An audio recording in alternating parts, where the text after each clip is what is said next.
spoken slowly. You're listening to a conversation from Jim Ong and the Hanong team. This episode reflects how Jim and his team think about real estate, leadership, and working alongside experienced professionals. What follows is a direct expression of their perspective, not advice, not instruction, just clarity. Okay, so I want you to picture something for a minute. We're about to do a deep dive on some really high-level real estate strategy. The kind of stuff you imagine happening in like a skyscraper boardroom. Exactly. Glass walls, guys in expensive suits, pointing at spreadsheets on a giant screen. That whole vibe, very clean, very Sterile. corporate. Sterile, that's the word. Yeah. But the source material we're digging into today, it could not be more different. Not even close. We're looking at this monologue from a real estate veteran, a guy who's been doing this for decades, seen it all. And he's not in a boardroom. No, he's eating. Sitting at a table, just casually eating this dish that apparently he just sort of invented. It's a very specific dish. It really is. Mm-hmm. He's eating rendered duck skin. You know that super Very crispy, fatty stuff? And he's pairing it with duck liver and kimchi, so he's literally taking bites of this crunchy, intense, savory food, wiping his mouth. And then just dropping these absolute bombshells of industry knowledge. Yes. Some of the most brutal, honest truths about the real estate world I have ever heard. And I think that contrast is what makes it so powerful. You have this like really visceral, almost primal thing eating, Right. and then you have this incredibly sharp, high-level financial insight just flowing out of him. It kind of strips away all the pretense. It totally does. And it sets the stage perfectly for what we're talking about today, which isn't about the glossy, selling sunset version of real estate. Right. It's about the real difference between looking the part and actually having the wealth. So our mission today is to decode the two main characters in this world. The real estate agent versus the real estate investor. And that's a line that I think it's really blurry for most people. They just think, oh, they're property people. But they're playing completely different sports. I mean, different rules, different scoreboards, totally different lifestyles. And different risks. We're going to unpack the math that absolutely destroys new investors, the sharsh moments that define these roles, and why the guy in the sweatpants might be worth 10 times more than the guy in the fancy suit. It's a fascinating identity crisis to get into. So let's start right there. The identity crisis. The suit versus the sweatpants. Our guy, the one eating the duck skin, he draws this really hard line. When he says the professional, he's talking about the agent, the person whose face is on the billboard on the bus stop bench. And you have to think about what an agent does. Their whole job is dealing with the retail market. The general public. Regular people. Right. Regular families who are, frankly, terrified. They're about to make the single biggest purchase of their entire lives. So that aesthetic, look, it really matters. You have to wear the uniform. He talks about the button-down shirt, the blazer. The name tag. The name tag. It's almost like a costume. It's a uniform of trust is what it is. If I'm a first-time home buyer and I don't know anything about escrow or title insurance or zoning, You're lost. I need to look at you and feel safe. The suit is basically saying, I know the rules, I play within the system, you can trust me. It's all about that external perception. But then he flips it. He talks about the investor meetings he goes to. Twice a week, he's in these rooms with some really heavy hitters. And what do they look like? Like civilians. He says they look like they just rolled out of bed. Or just came from the gym. He mentions messy hair, stained hoodies, and the guy in the corner who looks like a total mess might be a multi-millionaire. And that's the whole point. The investor doesn't need to perform authority for a client because they don't have a client. They serve the deal. They serve the deal. The numbers. The building doesn't care if you're wearing a tuxedo or sweatpants. The math is the math. That's a huge psychological shift right there. If you're an agent, your income is tied to your service, your presentation, how much people like you. It's active. Which leads to that darker side of the professional role he mentioned, that running joke in the industry. Oh, yeah. You never go to a real estate agent's retirement party. It's so grim when you really think about what that means. It is, but it's just the reality of that business model. It's a service job. A potentially high-paying one, sure, but it's still a job. If you stop showing houses, if you stop answering your phone at 9 o'clock at night, The money stops. money stops. You're on a hamster wheel. Maybe it's a very nice gold-plated hamster wheel, and you're wearing a nice suit while you run, but you can't get off. Whereas the investor, the goal is the opposite. It's not to work until you die. It's to build something that works for you. Exactly. It's that classic shift from active income literally trading your time for dollars to asset ownership. Right. And you dropped a number in the source material that I found. Well, it was surprisingly low. I think most people hear a real estate investor and they picture, you know, a tycoon, an empire. You need skyscrapers. But he says 10 units. Just 10. 10 rental units. Now, he's very clear there's a big asterisk here. He says a modest lifestyle. Right. No private jets. No exotic cars, none of that. But if you have 10 solid cash-flowing units, you have effectively replaced the average American salary. You literally never have to clock in for a boss ever again. That is such a powerful way to reframe what rich means. Rich isn't $1 billion. Rich is owning your own time. That's it. It's finding your enough number. The agent is always chasing the next deal. They have to. The investor with 10 units, they've already reached escape velocity. They're free. Oh, and this is a massive, massive but. Getting to those 10 units is, well, it's a minefield. Oh, absolutely. And that brings us to the math. I really want to slow down and walk through this because this is where people get hurt. They watch the flipping shows on TV and think it's just easy math. And it is math, but they're forgetting to subtract like half the numbers. So let's talk about what he calls the margin squeeze. The whole idea is based on this one core principle. You make your money when you buy. That's the first commandment of real estate investing. You can't renovate your way out of a bad purchase. Never. The profit is determined the second you sign that purchase agreement. Okay, so let's use his example. Let's invent a house, say, on Elm Street, all fixed up, best house on the block, it's worth $100,000. Okay, $100 K value. And you're a shark. You negotiate hard, and you manage to buy it for $50,000. So the rookie investor looks at that and thinks, okay, simple, 100K minus 50K, that's a $50,000 profit. I'm going to go buy a boat. Champagne for everyone.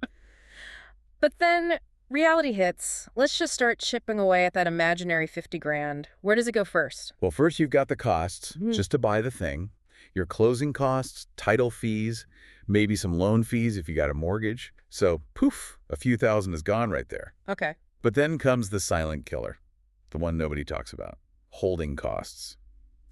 This part actually gives me anxiety just thinking about it. As it should. From the moment that deed is in your name, the meter is running.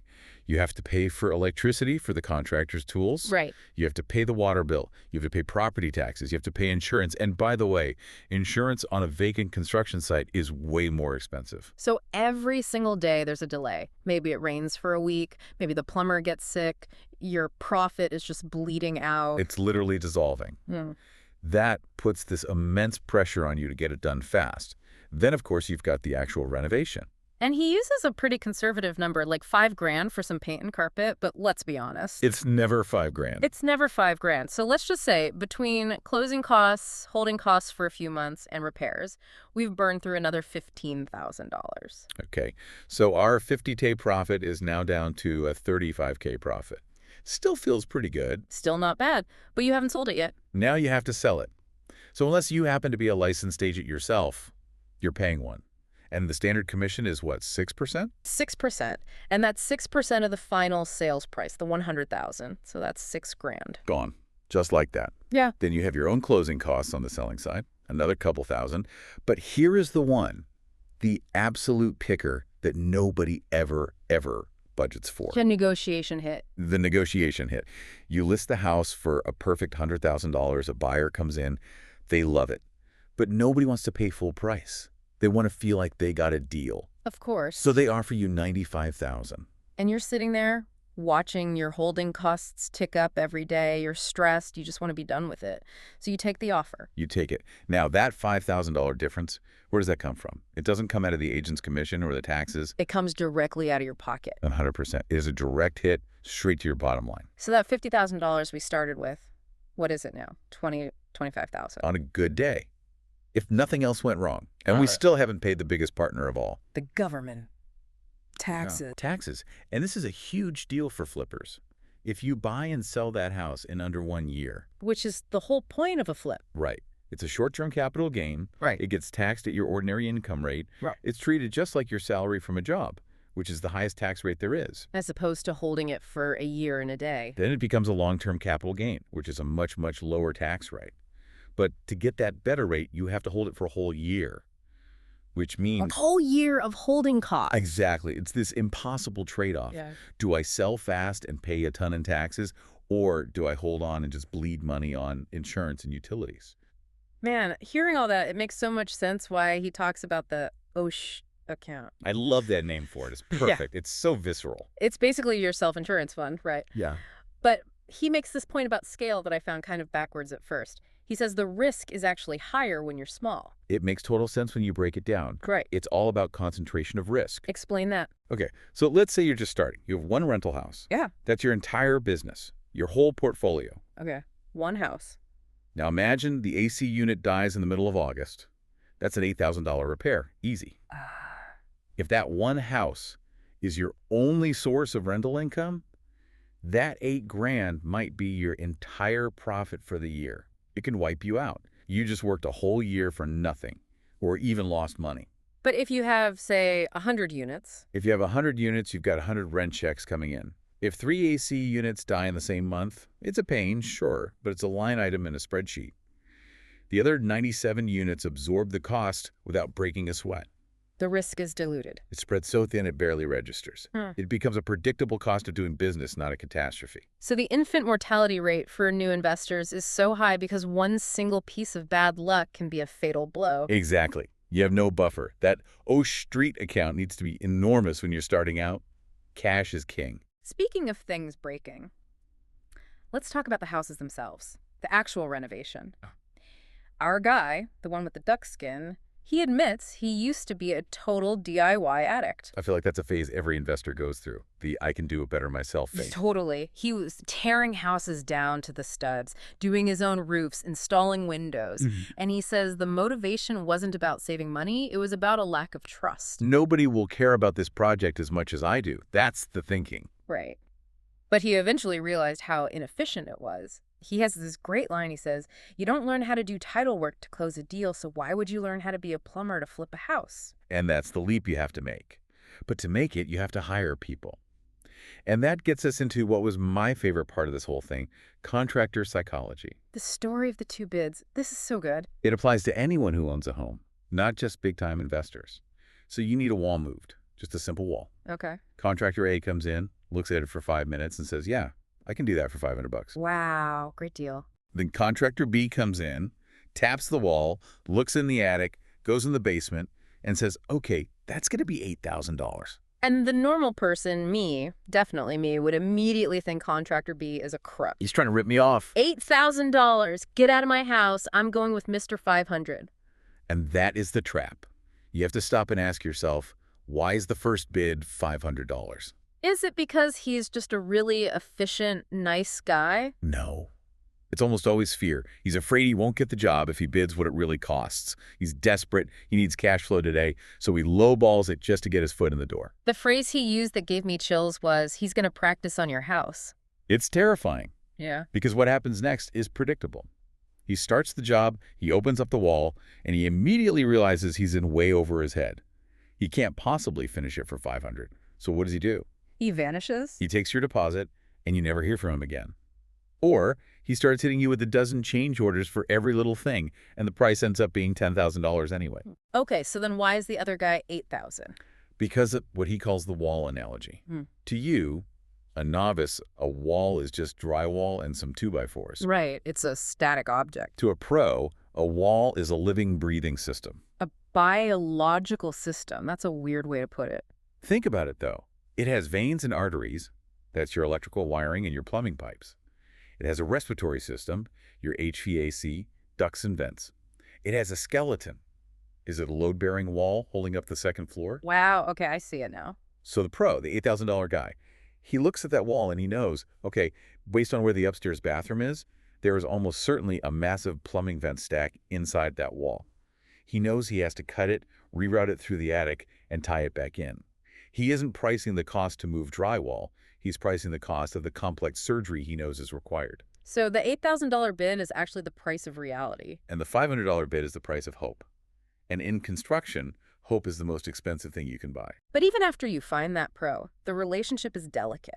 And he had this really simple, practical piece of advice. Don't be a jackass. Basically, he gave this very specific example of how good contractors prioritize their jobs. If you're rude to them, if you argue over every line item on the invoice, if you're slow to pay, You get deprioritized.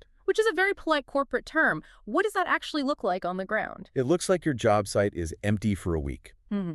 He says a good contractor will literally pack up his tools, leave your kitchen half demolished, and go across town to swap out a bathtub for someone else. Just because he likes that other client better. Because that other client is easy, they're pleasant, they trust his judgment, and they pay their invoice the same day they get it. Good contractors are in demand. They have a choice, and they will always choose to work for the low-friction client. So the goal isn't just to find a good contractor, it's to be a good client. You want to be the person they want to work for. You want to find the guy who bids 10 grand and will stick to that price, even if the job ends up costing him 11. But those guys only work for other professionals. You have to treat them like a partner. That's a perfect transition to the broader idea of the team. Because it doesn't matter if you're the agent in the suit or the investor in the sweatpants. If you're a lone wolf, you're going to get eaten alive. 100%. Yeah. But how you build that team is totally different for each role. If you're a new agent, it's pretty structured. You join a brokerage, and they literally assign you a mentor. Right. But for an investor, it's like the Wild West. You have to go out and hunt for your own mentors. He uses this great old school term, bird dogging. It's a classic. It's exactly what it sounds like. Yeah. You, the little bird dog, you go out and you do the legwork. You drive the ugly neighborhoods. You find the house with the overgrown lawn and the blue tarp on the roof. You find the deal. You find the deal, and you bring that lead to the experienced investor, the big dog, and you say, here's a deal. I don't want to cut. I just want to watch. Let me shadow you through this process. You're paying for your education with pure hustle. You have to bring value first. You can't just walk up to a millionaire and say, hey, can I pick your brain over coffee? But he has this really important warning about mentorship. And I think this applies to literally any industry. He calls it the when did you learn bias. It's such a subtle but critical point. Yeah. You have to analyze the context of your mentor's success. And he uses the 2003 market versus the 2008 market as the perfect example. So let's look at 2003, what was happening. The market was a rocket ship. Prices were going up every single month. You couldn't lose. Lenders were handing out money to anybody with a pulse. He said you could buy a house, literally just sweep the floor and sell it a month later for a $20,000 profit. So if your mentor's entire education was in that 2003 market, what's his advice going to be? Just buy. It always goes up. Leverage to the hilt, refinance, buy more. And then 2008 happens. The music stops. The entire global financial system collapses. And that 2003 strategy isn't just wrong, it's financial suicide. In 2008, the name of the game was survival. The winning strategy was short sales, getting on the phone with a bank, and convincing them to accept less money than was owed on the mortgage. It was about preserving cash. So if you're using a 2003 map to navigate the 2008 terrain, you're going to walk right off a cliff. Exactly. You have to ask, is my mentor teaching me timeless principles like value and cash flow? Or are they just teaching me a tactic that only worked during one specific weird bubble in history? That's a huge takeaway. Context is everything. It really is. I do want to touch on one more tip he had for the agents out there or anyone in a service role. It's a way to handle being brand new when you have zero track record. The fake it till you make it strategy. But not in a dishonest way. It's about leveraging the team. You personally might have sold 0 houses. You just got your license yesterday. But your brokerage, your team. They sold $100 million worth of real estate last year. So you don't talk about you talk about we. We have a commercial division that can help with that. We have a team of listing specialists. You're selling the power of the entire organization, not just your own thin resume. A client wants to know there's a whole system behind you. And on the reality of that job, he gave this very blunt truth about the schedule. You have to own the 5 p.m. to 7 p.m. window. This is the big reality check. If you want a predictable 9-to-5 job, for the love of God, do not become a real estate agent. Why that specific window? Because your clients all have 9-to-5 jobs. So when are they available to go look at houses? After work. After work. Your day starts when their day ends. He does say you have to draw a hard line at 7 p.m., though, for your own sanity. Which is smart. You'll burn out otherwise. Yeah. But he's clear. For those 2 hours, you aren't just a salesperson. You are a therapist. You're a financial advisor. You're a marriage counselor when the couple disagrees on the kitchen. It's a huge amount of emotional labor. Immense. Okay, so let's pivot to the people who want the complete opposite of that. The people who say, I don't want to talk to clients. I don't want to deal with contractors. I just want my money to work for me. the passive investor. The money guy. He talks about things like hard money lending, basically being the bank for a flipper, or investing in big funds called REITs. But he has this really stern warning. You must know if the person borrowing your money knows what they're doing. Walk me through that risk. If I lend money to a flipper and they screw up all the math we just talked about and they go broke, what happens to me? Well, first, your checks stop coming. But it gets worse. Yeah. You might have to foreclose on them to get your money back. And if you do that, congratulations. I now own a half-finished, messed-up house. You now own a house with open building permits, probably a lien from the roofer who didn't get paid, and a kitchen torn down to the studs. You just became an active investor against your will. Wow. So being the bank is only safe if your borrower is competent. You have to underwrite the operator just as much as you underwrite the property. He also had a point about the attitude, the behavior of these money partners. He warns against the God complex. The I write the checks, so I'm the boss attitude. He really pushes back hard on that. He says, look, at the end of the day, money is a commodity. It is, especially in these circles. There are lots of people with money looking for a good deal. What's actually scarce? Good deals. Competent operators. Reliable contractors who show up on time. So if you come in waving your checkbook around, being arrogant, disrespecting the people who are actually doing the work, They'll just go find another money partner. They'll take someone else's check. Your money isn't special enough to be worth the headache. it all comes back to that central theme, doesn't it? Respect. Respect for the complexity of the moving parts. Whether you're the agent in the suit, respecting the fear of the first-time buyer, or you're the investor in sweatpants, respecting the complexity of what's behind the wall, you have to respect the process. You can't just skim the surface. The wall isn't just a wall. The market isn't just a line on a chart. And the contractor isn't just hired help. So as we kind of bring this all together, we're left with these two very distinct paths. You have the agent, the professional.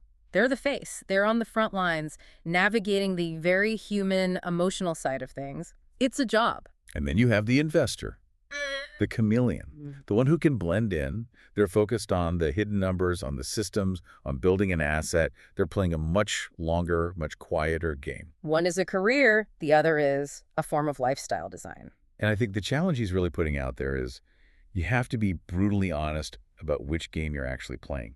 Because if you try to play the investor game with an agent's mindset, all about image, not the numbers, you're going to get crushed. And vice versa. If you're an agent who only cares about the cold, hard numbers and you ignore the client's feelings, You'll never sell a single house.